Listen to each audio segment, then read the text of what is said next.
បាទសួស្តីបងប្អូនទាំងអស់គ្នាបាទថ្ងៃនេះខ្ញុំមានវីដេអូចែករំលែកមួយពីការកាត់វីដេអូពីរបៀបកាត់វីដេអូ live band បាទប្រភេទ live band តាមរយៈទូរស័ព្ទដៃតាមកម្មវិធី CapCut បាទហ្នឹងហើយវីដេអូដែលយើងកាត់នេះមិនមែនជាប្រភេទ MV professional អីទេគឺជាយើងថត live band ច្រៀងនៅក្នុងហាងអីចឹងណាអញ្ចឹងមានបងប្អូនយើងគាត់អត់មានកុំព្យូទ័រទេគាត់មានតែ smartphone មកដើមអីចឹងទៅឬក៏កាមេរ៉ាអីតែប៉ុណ្្នឹងហើយក៏អត់មានកុំព្យូទ័រឬក៏ tablet អីទេអញ្ចឹងគាត់ចង់ប្រើទូរស័ព្ទដៃយើងដើម្បីកាត់នៅក្នុងកម្មវិធី CapCut អញ្ចឹងគាត់ឆាតមកសួរថាកាត់របៀបម៉េចបងហ្នឹងហើយវីដេអូនេះសម្រាប់តែបងប្អូនយើងណាដែលគាត់មិនទាន់ចេះឬក៏ចេះតិចតួចអាចមើលបន្ថែមឬក៏បងប្អូនណាដែលចេះហើយចង់មើលលេងក៏មើលហ្នឹងហើយអូខេបាទយើងកុំឲ្យខាតពេលយូរហ្នឹងហើយយើងចូលទៅក្នុង skin ទូរស័ព្ទដៃទាំងអស់គ្នា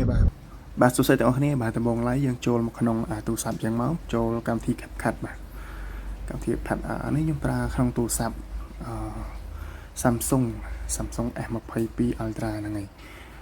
នឹងសម្រាប់បងប្អូនយើងអ្នកដែលគាត់អត់មាន laptop ឬក៏CP ឬក៏ iPad អីគាត់ចង់កាត់តាម CapCut ប៉ុន្តែគាត់ថា CapCut យើងដាក់ Pro ហ្នឹងហើយដើម្បីកុំឲ្យជាប់ logo ដើម្បីប្រើកម្មវិធីមុខងារPro បានអញ្ចឹងនេះចូល new project មក new video ហ្នឹងបាទអញ្ចឹងក្នុងការថត live band យើងមាន2ខ្ញុំសម្រាប់ខ្ញុំតែម្នាក់ខ្ញុំថតបាន2ប្លង់មាន A roll ហើយនិង B roll តាមជាក់ស្ដែងអ្នកខ្លះក៏ដល់ 3-4 ប្លង់ដល់ A B C D អ្នកខ្លះក៏ដាក់កន្លែង score អ្នកខ្លះក៏ដាក់កន្លែងប្លង់ Y អីចឹងទៅ GoPro អីចឹងទៅតែសម្រាប់ខ្ញុំប្រើតែ2ទេប្លង់ A មួយនិងប្លង់ B មួយអញ្ចឹង A គឺប្លង់មកកន្លែង A roll ហ្នឹងហើយសម្រាប់ B គឺយើងប្លង់រត់ហ្នឹងហើយឥឡូវយើង add វីដេអូដែលយើងចង់កាត់ចូលមកហ្នឹង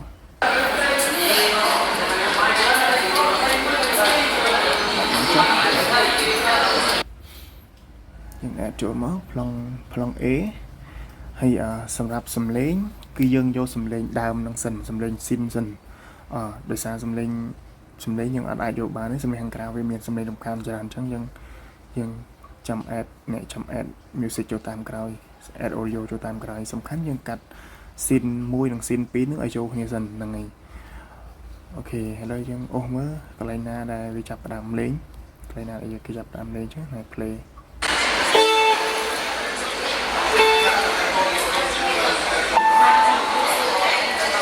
សម្រាប់ប្លង់ A គឺវានៅមួយកន្លែងទេអត់មានរត់តាទេអញ្ចឹងប្លង់ B នេះយើងប្រើកាមេរ៉ាមួយទៀតនឹងហៅ B roll សម្រាប់តែប្លង់ដែលនៅមួយកន្លែងនេះ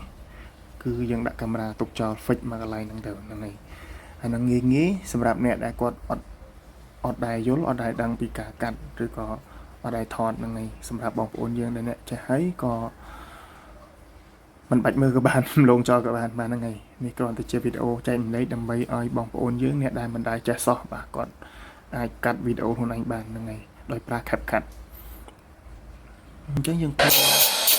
play ដល់កន្លែងណាដែលចាប់ផ្ដើម intro ចូលមកអូខេបត់នេះចូលទៅខ្ញុំជួយចិត្តចំណាំមើលលេខចូលហើយណាអញ្ចឹងចំណាំមើលលេខវាច្រើនខ្ញុំមើលតាមលេខនេះលេខហ្នឹងហើយអញ្ចឹងគិតថាប៉ុណ្នេះអូខេប៉ុណ្ណឹងគឺយើងច្រឹបប៉ុណ្ណឹងអូខេច្រឹបប៉ុណ្ណឹងមក flip នេះកាត់ក្បាលចោលសិនហ្នឹងហើយកាត់ក្បាលចោលអូខេហើយយើងចូលទៅដល់កន្លែង intro ដែលអ្នកចម្រៀងយើងក៏ចូលច្រៀងតែម្ដងហ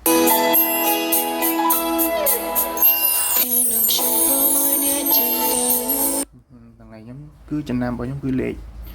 ស្នុកចំណាំលេខនេះហ្នឹងអ្នកចម្រៀងគាត់ចូលច្រៀងកន្លែងណាមើលលេខហ្នឹងហ្មងងាយឲ្យឆាប់យល់ហើយមួយទៀតដែលយើងអាចចំណាំបានគឺ tempo របស់ភ្លេង tempo របស់ចង្វាក់ភ្លេងហ្នឹងហើយនេះគាត់ដាក់ម៉ៃចូលអញ្ចឹងយើងចូលកន្លែង19នេះយើងចំណាំទុក19ហ្នឹងកន្លែងហ្នឹងអញ្ចឹងអ្វីដែលយើងត្រូវធ្វើសម្រាប់ខ្ញុំជាទម្លាប់គឺខ្ញុំ edit លើវីដេអូមួយហ្នឹងសិនអត់ទាន់ចែកប្លង់ទេយើង edit លើរូបសិនទម្លាប់របស់ខ្ញុំដាក់ថាមិនដាក់អីច្រើនទេដោយសារ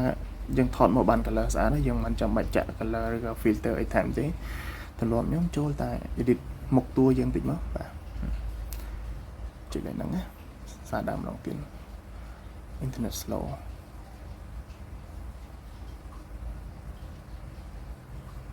សាហាវបាត់ Wi-Fi សិនណាអូខេតែ internet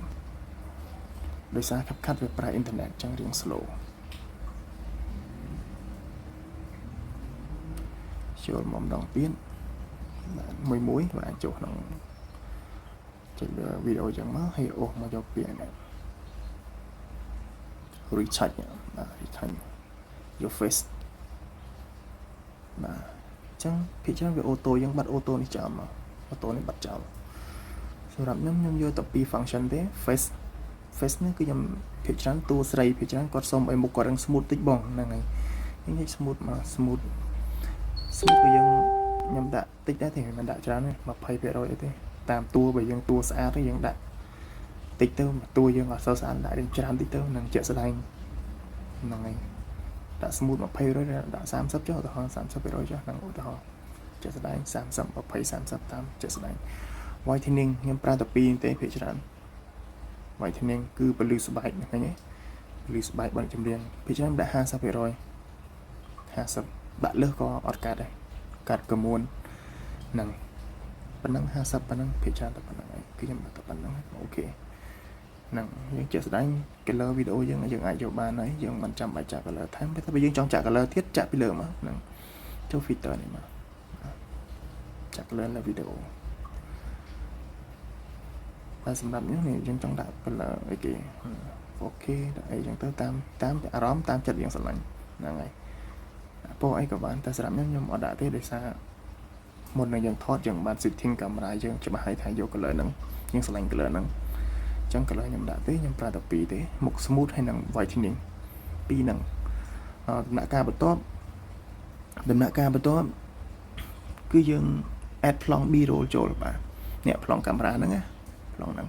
ប្រយ័ត្នផងអានេះខ្លាចវាអង្គលហ្នឹងហើយអង្គលអូខេ add ប្លង់ B roll ចូល add របៀបម៉េចហ្នឹងហើយយើងអូសឲ្យដល់កន្លែង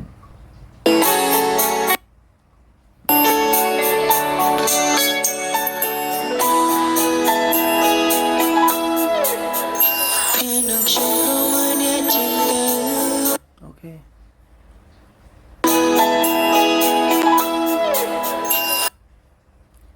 0019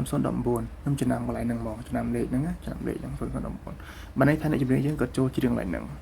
អញ្ចឹងយើង add ប្លង់ទី2ប្លង់ B roll ហ្នឹងណាចាជាស្រ័យចូលទៅ project ចឹងវិញ0019អូទៅកន្លែង0019មិញមាននេះ0019នេះយើងចូលច្រៀងកន្លែងហ្នឹងអូខេអញ្ចឹងស្មានមើលបន្ទាប់មកយើង add overlay នេះ add overlay ហ្នឹងមកadd មកអញ្ចឹងយើងដឹងថាយើងអ្នកថតខ្លួនឯងយើងដឹងថាវីដេអូមួយណាយើងមិនបាច់ឆ្ងល់ទេហ្នឹងហើយវិធី copy វីដេអូពីកាមេរ៉ាមកដាក់ទូរស័ព្ទក៏មិនបាច់ប្រាប់ដែរប្រហែលជាគ្នាយើងចេះហើយហ្នឹងហើយដាក់តាម memory ញ៉ាត់តាម tab C មកបញ្ចូល import មកចូលហ្នឹងហើយ copy មកដាក់ក្នុងទូរស័ព្ទយើងមិនបាច់ប្រាប់ទេប្រហែលជាគ្នាយើងចេះហើយហ្នឹងហើយយើង add មក add ប្លង់ B roll ចូលមកនេះបាទ add ប្លង់ B roll យើងកាត់ដូចគ្នាទម្លាប់ខ្ញុំគឺកាត់ដើម្បីឲ្យលឿនគឺយើងអូសមកគៀននេះអស់ប្លង់ B roll ហ្នឹងណាអូខេហើយប្លង់ B នេះក៏មានសំឡេងដែរប្លង់ B នេះក៏មានសំឡេងដែរអញ្ចឹងយើងសាកស្ដាប់មើលរូបសួរមែនចេញមកថ្មីនេះវាប្រទៀងបតុងគ្នាអញ្ចឹងបើន័យថាខាងលើក៏លឺសំឡេងខាងក្រោមក៏លឺសំឡេងខាងលើក៏លឺសំឡេងខាងក្រោមក៏លឺសំឡេងដល់ពេលអញ្ចឹងវាប្រទៀងបតុងគ្នាអញ្ចឹងអត់ទេគឺខ្ញុំបិទយ៉ាចេញម្ដងទៀតចូលសាកថ្មីគឺខ្ញុំបិទសំឡេងខាងលើចោលសិនបិទសំឡេងខាងលើចោលនេះបិទខាងលើចោលគឺយើងស្ដាប់ខាងក្រោមនេះម្ដងរូបសួរមែនចេញមកថ្មីដល់ថ្មីការបានចេញក៏លលាក់ទូបត់ស្ងាត់ជ្រាបចឹងហ្នឹងអញ្ចឹងយើងមើលផងខាងក្រោមនេះវាហៅ B roll នេះគឺយើង add overlay ចូលមកនេះគឺបានថារូបភាពវាអត់ full ទេអញ្ចឹងយើងអូសនឹងដៃក៏បានប្រើដៃពីរអូសក៏បានតែសម្រាប់ខ្ញុំអត់ប្រើដៃពីរទេវាអត់សូវ secret ពេលខ្លះវាព្រាត់តិចតួចយើងចូលមកកន្លែង transition transform នេះចូលនេះមក advanced នេះមកបាទតើមកពាក្យ zoom នេះ ឃើញនេះធ្លាក់ដល់66អញ្ចឹងយើងអូសវាដល់100មកបាទចំណែកនេះយើងឆ្វេងស្ដាំមិនអូសទេ00អញ្ចឹងទៅបាទ00អញ្ចឹងទៅនេះយើងចូលទៅកន្លែង zoom បានហើយ zoom ដល់100%នេះមកនឹងតបមកវាគ្រីសអញ្ចឹងយើងអូសដូចគ្នាអូសឲ្យដល់កន្លែងដែលតួយើងក៏ចូលច្រៀងអានេះ intro ដែលយើងចូលដំបូងគឺយើងចាប់ផ្ដើមថតមកមិនអីហ្នឹង B-roll ហ្នឹងណាបាទនេះជាប្លង់កាមេរ៉ាបាទ B-roll អញ្ចឹងយើងអូសឲ្យចំកន្លែងនេះមកកន្លែងនេះតួយើងក៏ច្រៀងចូលច្រៀងហ្នឹងឲ្យស្ដាប់មើលអូខេអញ្ចឹងសំឡេងយើងយកអត់តាន់បានទេដោយសារនេះជាសំឡេងចេញពីកាមេរ៉ាចេញពីទូរស័ព្ទយើងថតហ្នឹងអញ្ចឹងយើងស្ដាប់មើល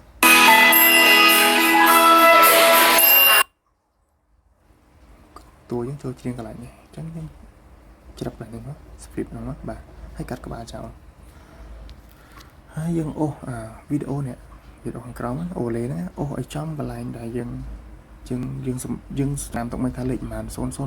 ញ្ចឹងយើងអូសមកបាទយើងអូសមកឲ្យដល់0019នេះនេះណា0019នេះឃើញទេបាទ0019អញ្ចឹងបន្ទាប់ជំហានបន្ទាប់យើងត្រូវធ្វើអីបន្ទាប់គឺយើងត្រូវមើលមាត់ខាងក្រោមនិងខាងលើ lip sync ត្រូវអត់យើងបិទសំឡេងខាងក្រោមម្ដងនេះយើងបិទសំឡេងខាងក្រោមនេះម្ដងបិទសំឡេងខាងក្រោមម្ដងដើម្បីស្ដាប់មើលថានេះ volume មកបាទយើងបិទសំឡេងសិនបាទតោះមកយើងទៅបើក volume ខាងលើវិញបាទស្ដាប់មើលថាវាត្រូវអត់យើងយកទៅសំឡេងខាងលើទេយកសំឡេងខាងវីដេអូខាងលើទេវីដេអូខាងក្រោមយើងបិទសំឡេងចោលនឹងតោះមកយើង play ស្ដាប់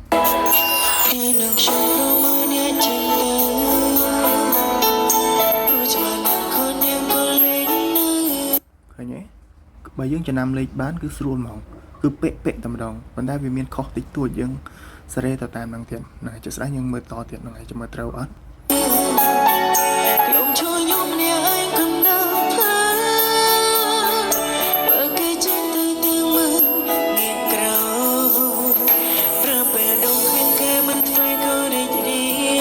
អូខេអញ្ចឹងសំឡេងយើងមិនតាន់គិតទេសំឡេងយើងអាចចូលតាមក្រោយដោយសារសំឡេងយើងត្រូវឲ្យ user យើងគាត់ master time ដើម្បីឲ្យបរិសុទ្ធជាងមុនហ្នឹងហើយពេលយើងយកសំឡេង synth យកមកដាក់មកវាលឺតិចហ្នឹងហើយវាលឺតិចវាអត់សូវបុកបាសអីចឹងទៅហ្នឹងយើងត្រូវឲ្យ user យើងហ្នឹងហើយលេខអត់ហ្នឹង user យើងហ្នឹងគាត់ mix master នៅ seed យកមកតង់ទៀតសិនហ្នឹងហើយដើម្បីយកមកដាក់ពីក្រោមវីដេអូយើងហ្នឹងសំខាន់យើងកាត់វីដេអូឲ្យហើយសិនអញ្ចឹងសំឡេងយើងទុកមកឡៃសិនហ្នឹងហើយអញ្ចឹងយើងមើលទៀតថាវាត្រូវអត់អូខេម្ដងទៀតកាត់ទៀតវីដេអូគឺទ្រាំនឹងចប់មួយបទទ្រាំនឹងកាត់ឲ្យមួយបទហ្នឹងគឺយើងចេះច្រៀងតែម្ដងបាទ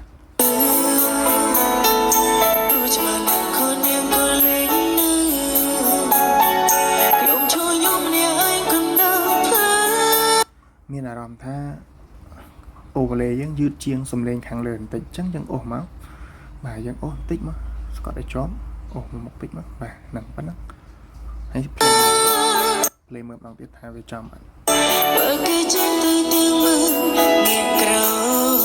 អូខេម្ដងទៀត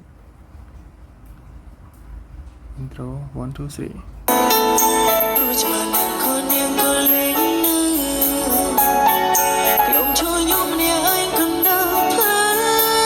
អូខេចឹងបានន័យថាអ្នកចម្រៀងយើង lip sync ត្រូវហើយសំឡេងខាងក្រោមយើងបិទអីណាឬសំឡេងនេះគឺសំឡេងខាងលើទេនេះយើងបិទខាងក្រោមនេះហើយសំឡេង overlay យើងបិទយើងឮសំឡេងវីដេអូខាងលើនេះទេអញ្ចឹងយើងអូស overlay យើងនេះទៀតអូសអីមកដល់ចុងនេះមកបាទដើម្បីមើលថាប្លង់ណាយើងអាចចូល B-roll បានអញ្ចឹងយើងមើលគឺយើងយក feel ពីដៃ piano នេះជាបច្ចេកទេសការថតទេយើងថតមិនក៏តាមចិត្តទៅសំខាន់យើងមើលវាស៊ីវាសំភ្នែកអ្នកឃើញអត់ในវីដេអូដែលយើងA-roll យើងយកបានទេអញ្ចឹងយើងយកប្លង់ B វិញ intro ចូលមក1 2 3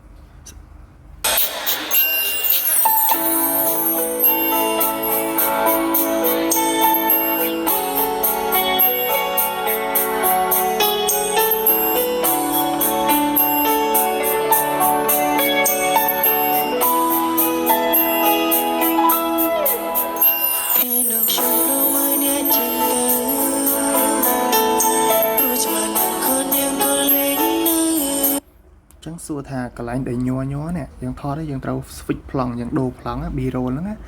កន្លែងដែលយើងដូរពីអ្នកភ្លេងមកអ្នកចម្រៀងគឺញ័រអញ្ចឹងយើងយកអត់បានទេអញ្ចឹងយើងត្រូវកាត់ចោលហ្នឹងហើយកាត់ចោលអញ្ចឹងមុននឹងកាត់សម្រាប់ខ្ញុំទម្លាប់ខ្ញុំគឺខ្ញុំសេរីមុខតួយើងឲ្យស្អាតសិនដូចខាងលើចឹងយើងធ្វើដូចគ្នា overlay ខាងក្រោមហ្នឹងយើងធ្វើមិនយើងកែតម្រូវមុខតួយើងឲ្យស្អាតសិនយើងមិនអាចទាំងអង្គុយកាត់ហើយយើងទៅសេរីមុខម្ដងមកប្លង់ទេនេះបានន័យថាយើងសេរីប្លង់ឲ្យគាត់ស្អាតមុខគាត់ស្អាតតែម្ដងហើយគឺយើងកាត់ច្រឹបយកចាប់យកតែម្ដងអញ្ចឹងនេះយើងយកតួយើងប៉ុណ្នេះមកឧទាហរណ៍ឬក៏ប្លង់ណាដែលមុខតួយើងរៀងអូសមើលថានេះប្លង់ណាដែលយើងច្បាស់អូខេពេញមុខហ្នឹងហើយអូខេពេញមុខហើយប៉ុណ្នេះឧទាហរណ៍ប៉ុណ្នេះនេះចុះបាទអញ្ចឹងយើង select លើ overlay ហ្នឹងមកយើង edit ដូចគ្នាខ្ញុំចូលទៅក្នុងនេះ retouch នឹងដូចគ្នាបាទយក face ដូចគ្នាមិនដែលទេងាយហ្នឹងហើយអញ្ចឹងចំពោះ auto នេះគឺយើងបិទចោលហើយយើងអត់ដាក់ទេ auto ហ្នឹងដាក់មកកាត់ AI ហ្មងហ្នឹងហើយយើងចង់បានបែបធម្មជាតិអញ្ចឹងគឺយើងយកទៅប៉ុណ្្នឹងទេសម្រាប់ខ្ញុំដូចគោលការណ៍ដើមអញ្ចឹង smooth សម្រាប់ប្លង់នេះមុខតួយើងថតមកបាន smooth ស្រាប់ហើយអញ្ចឹងខ្ញុំយក smooth ពេកក៏អត់ខាតដែរវាទៅជាកមួនអញ្ចឹងយើងដាក់ត្រឹមតែ20អីបានហើយវីដេអូមុនមិញយើងដាក់30អញ្ចឹងមើលជាក់ស្ដែងតើក្បួនច្បាប់ខ្ញុំទៅច្រើន20 50ឬក៏30 50ហ្នឹងហើយស៊ីសងលើទាំងអស់គ្នាគាត់ចង់បានប៉ុណ្ណាដាក់ smooth ប៉ុណ្ណាដាក់ប៉ុណ្ណឹងទៅគាត់ថាដាក់លើសវាអត់កើតទេដូចសម្លយើងអញ្ចឹងតែដាក់លើសទៅភ្លាវអូខេអញ្ចឹង whitening នេះខ្ញុំដាក់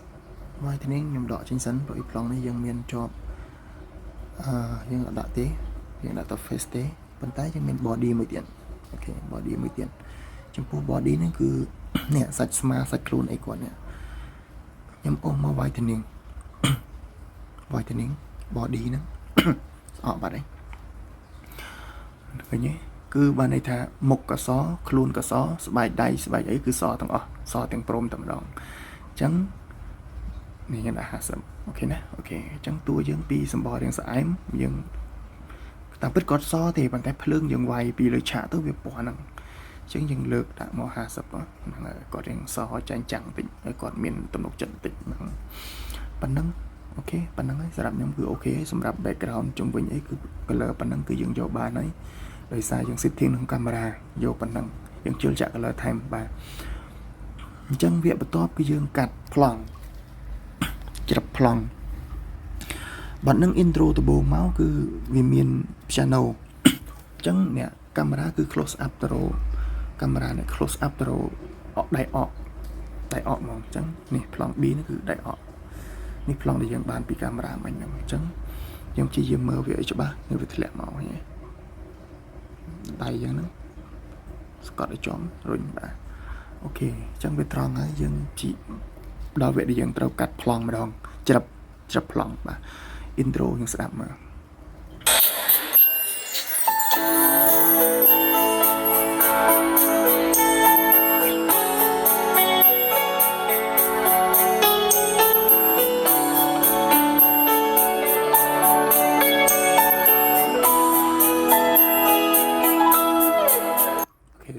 ប៉ុណ្ណឹងនេះត្រឹមហ្នឹងមកខ្ញុំប៉ះលើអូលេមកយើង flip វា flip ហើយយើង play កន្លែងហ្នឹងវាញ័រអញ្ចឹងយើងកាត់កន្លែងញ័រហ្នឹងចេញសំខាន់ tempo ដូចគ្នាខ្ញុំផ្ដោតទៅលើ tempo វគ្គនេះយើងលេងមើលលេខហើយលេខខាងលើយើងមើលក៏មើលប៉ុន្តែយើងផ្ដោតទៅលើចង្វាក់ច្រើនជាងយើងកាត់ច្រឹបនៅកន្លែងដែល tempo ដាច់ពិតមួយហ្នឹងភឹបហ្នឹងយើងកាត់ឡើងហ្នឹងគឺវាវីដេអូយើងចេញមកវាស្អាតហើយសមភ្នែកបាទឥឡូវជាក់ស្ដែងយើងស្ដាប់មើល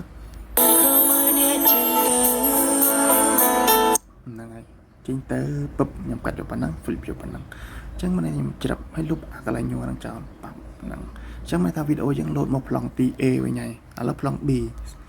មើលម្ដងទៀត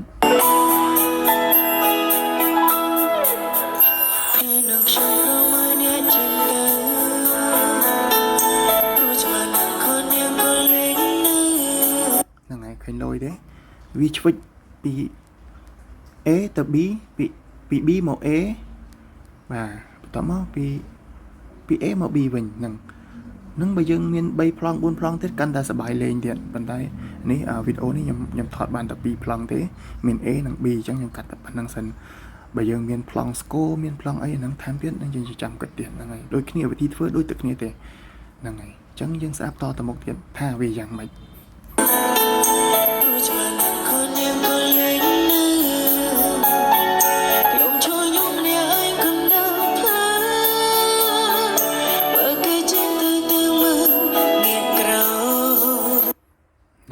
ក្រោយទឹកអញ្ចឹងខ្ញុំយកឡើងនឹងមួយទៀតមកខ្ញុំចង់បានប្លង់ប៉ុណ្ណឹងដូរ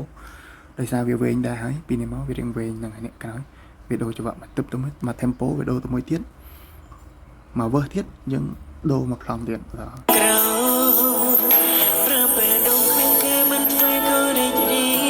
អូខេប្លង់មានតែស្អាតចឹងអត់ទាន់កាត់ទេត្រឡប់ไปសិនបាទទុកសិនបាទ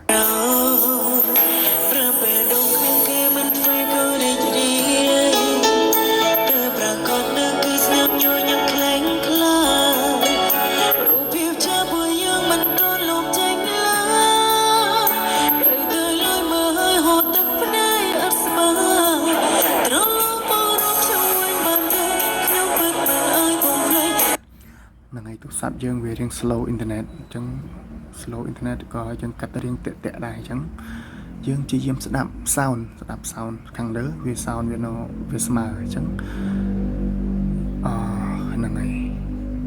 ឥឡូវជាក់ស្ដែងយើងអូ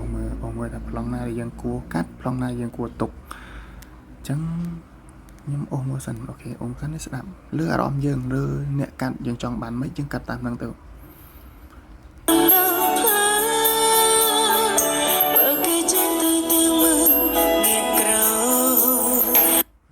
ផាក់មែនខ្ញុំចង់មកទឹកមែនខ្ញុំចង់យកឲ្យនឹងកាត់មកអូខេក្រោយទឹកឲ្យ flip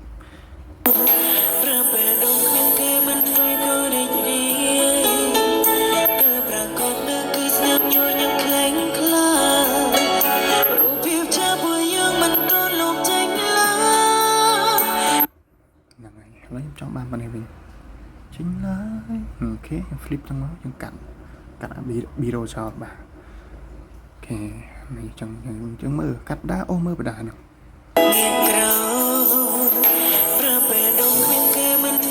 មិនថាវីដេអូភឹមទៅវីដេអូទៅប្លង់មកទៀតអូខេ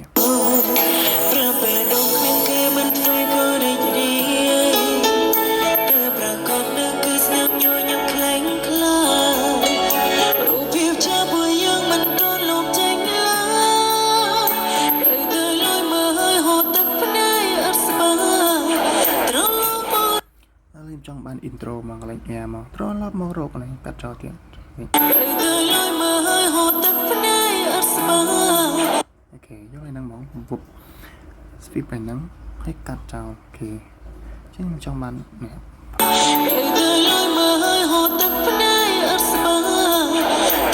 អត់កាត់ទេចឹងមិនឲ្យខ្ញុំឃើញចូលដៃទេញ៉េចូលដៃចឹងអត់កាត់ទេត្រឡប់ក្រោយវិញជាក់ស្ដែងបាទឃើញទេចឹងជាក់ស្ដែងអូខេយ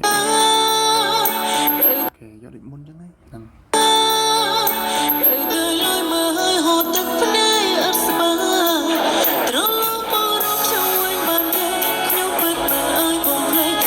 ឃើញអត់យើងប្លង់ B យើងប្លង់ A យើងកំពុងតែខ្ញុំឧទាហរណ៍ឲ្យមើលកាត់ឲ្យមើលឧទាហរណ៍កាត់ឲ្យមើលនេះកាត់ឲ្យមើលចាស់នេះប្លង់ B យើងកំពុងតែកាមេរ៉ាមែនចូលទៅបាំងហើយឃើញអត់ស្ដាយចាំតិចឃើញអត់ឃើញទេនេះប្លង់ A យើងកាមេរ៉ាមែនកំពុងទៅចូលទៅ close up តួពេលអញ្ចឹងយើងអាចយកបានទេឃើញអត់ហេតុអីគេមានប្លង់ A ប្លង់ B អញ្ចឹងច្បាស់ណាស់អាប្លង់នេះប្លង់ B-roll ហ្នឹងណាបើយើងចូលទៅថតតួហ្នឹងជាបច្ចេកទេសមួយដែរបើយើងចូលថតតួយើងត្រូវប្រកាសថាយើងកំពុងចូលទៅនេះណាហ្នឹងហើយធ្វើម៉េចឲ្យបានវីដេអូឲ្យស្អាតដើម្បីយកមកឲ្យប្រើការបានពេលខ្លះដើរចូលទៅកាមេរ៉ាវីដេអូញ័រកាមេរ៉ាញ័រយកមកកាត់អត់កាត់នឹងក៏បញ្ហាដែរក៏ខូចដែរហ្នឹងហើយអញ្ចឹងយើងដើរទៅបាំងមុខកាមេរ៉ា A នេះយើងប្រកាសចិត្តថាយើងដើរចូលទៅហ្នឹងឲ្យប្រើការបានវីដេអូហ្នឹងយកមកប្រើការបានឥឡូវខ្ញុំត្រឡប់មកវិញមើលវីដេអូហ្នឹងដែលយើងដើរចូលទៅហ្នឹងហើយអ្នកដែលយើងដើរចូលទៅវិញហ្នឹងហើយ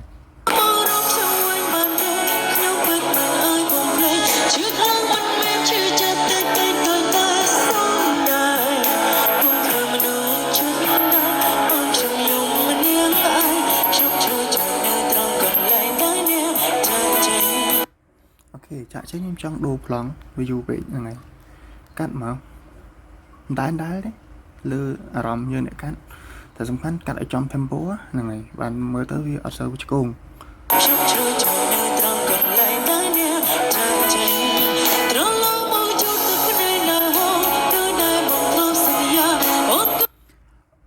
វារៀងគាំងបន្តិចដោយសារទី1វាអត់សូវមានអ៊ីនធឺណិតទី2វីដេអូយើងវា 4K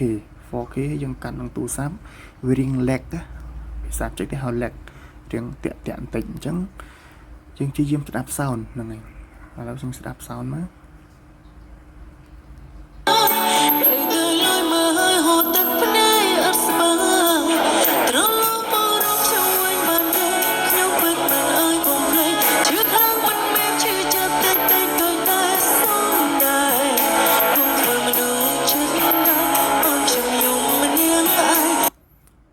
អូខេឥឡូវខ្ញុំ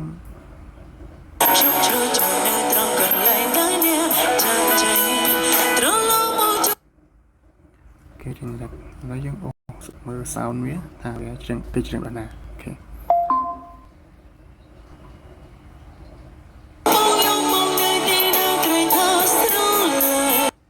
ស្រោឡើងយើងឈប់អីទៀតបើនេះគាត់ចេះច្រៀងទៀតនឹងកាន់តែស្រួលដោយសារគាត់យកពី tempo អញ្ចឹងយើងមកទឹកមក tempo ហ្នឹងយើងអាចដូរកន្លែងហ្នឹងដូរប្លង់កន្លែងហ្នឹងណា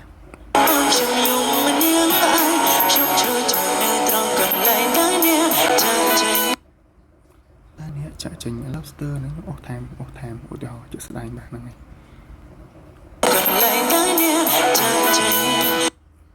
ចាក់ចេញកាត់ឲ្យហ្នឹងមកអូខេអូមើលម្ដងទៀត